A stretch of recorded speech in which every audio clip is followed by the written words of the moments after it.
Sa lungsod noon ng Babylonia, may dalawang pusong pinaglayo ng galit at sumpa. Magkapit-bahay ngunit di maaaring magsama, pagkat pamilya nila'y magkaaway na tila apoy at bala. Hangal, paano ko napalampas ang pagkakataon na hindi ko sinasabi sa kanya? Nakatayo siya roon at hawak ako. Mainit siya at tinisigan ko lamang at sinabi, Wala akong masabi kundi paalam. "Paalam, sana sa susunod hindi na namin sabihin ang malungkot na salitang iyon." Bukas sasabihin ko na ang nadarama ko sa kanya. Bukas, sasabihin ko na sa kanya ang lahat ng aking nadarama. Bukas, tititigan ko ang kanya mga mata at sasabihin ang nilalaman ng aking puso. Na minamahal kita. Na, sinisinta kita. Meron akong gustong sabihin sa'yo, matagal na panahon na. Anong iyong sasambitin, Tesby? Tesby!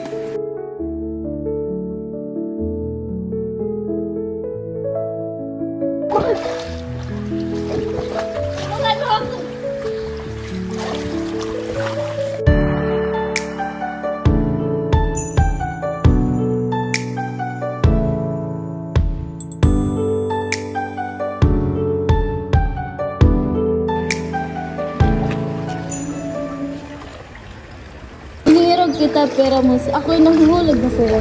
O Tesby, sa'yo lang tumitibok ang aking dibdib. Sa'yo lang umiikot ang aking daigdig.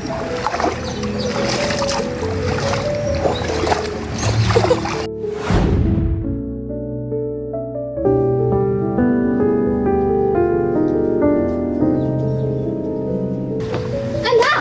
Bakit kasama mo siya? Kalaban natin ang dugong dala niya. Huwag kayong magalit sa inyong anak. Huwag mo akong turuang magalit. Ikaw na munting. Ikaw munting ano? Ilayo mo ang panirang anak mo sa anak kong babae.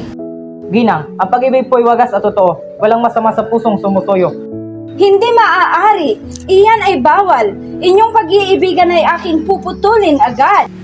Tisby, pumasok ka sa iyong silid.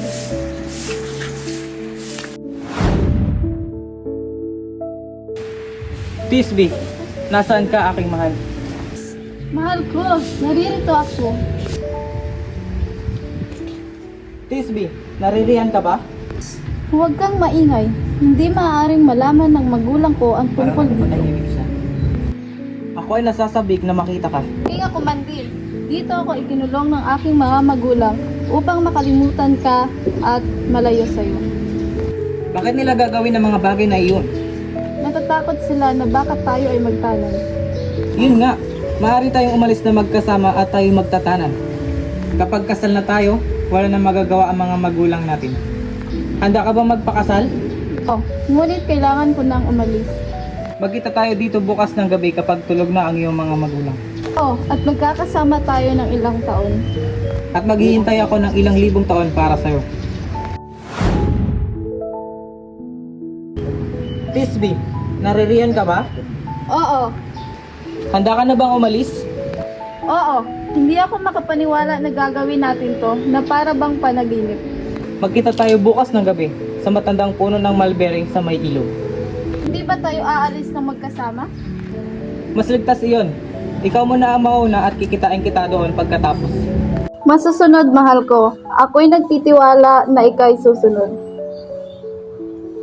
Tiwala kanino? Inaasahan mo bang maniniwala ako sa'yo? Na nandito ka sa gitna ng gabi at kinakausap ang sarili mo? Hindi, Ama. Ako'y nagdarasal lamang o ako'y nakakagambala aking inihinto na lamang. Hindi. Kung ikaw ay nagdarasal at parito sa banal ay ayos lamang. Muntik na tayo roon. Kailangan mo nang umalis. Dalhin mo ito, makakatulong ito para hindi ka makilala ng ibang tao. Magkita tayo sa puno ng mulberry. Oo, mahal. Aasahan ko at hihintayin kita roon. Tisby, mahal kita. Mahal din kita. Nagmamadali si Tisby na dumaan sa kalye ng bayan. Ginawa niya ang lahat para hindi makilala. Ilang sandali ng kalipas ay nakarating siya sa kanilang tagpuan. O Peramos, mahal ko, bilisan mo. Ngunit sa dilim ay may matang nagbabaga. Isang leon, gutom, mabangis ang anyot ng yaya. Napahiyaw si Tisby, tumakbo sa takot at pangamba. Nahulog ang lambong na bigay ng sinta. Ngunit wala namang interes ang leon kay Tesby at dahil naubos na nito ang kanyang pagkain, sa halip ay gusto niya lamang makipaglaro hanggang sa makarating si Peramos sa oras ng pagkikita ng kanyang mahal. Tisby, nasaan ka? Imposible namang mauna ko kaysa sa kanya. Mga yapak ng leon? O Diyos ko, siya nga. Kinain ba siya ng leon na mabangis at masama?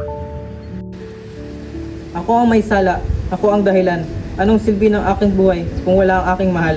Kamatayan na rin ang aking huling dasal. Tisby, Sinta, ako'y susunod sa iyo. Sa kabilang buhay tayo'y magtatagpo.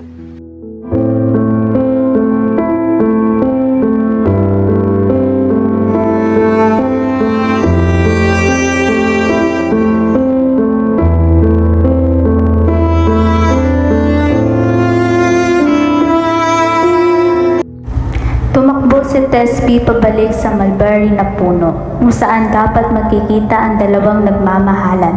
Habang papalapit, lalong bumilis ang kanyang takbo at ang mga hakbang ay gumaan. Oh, Piramos, nasan ka? Ako'y ligtas. O bakit tahimik? At bakit may dugong sagana? Oh, Piramos, bakit ang lamig? Ba't ang lamig-lamig mo? Bakit mo ito ginawa?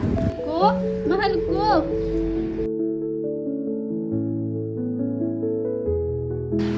Akala mo ba kinain ako ng leon?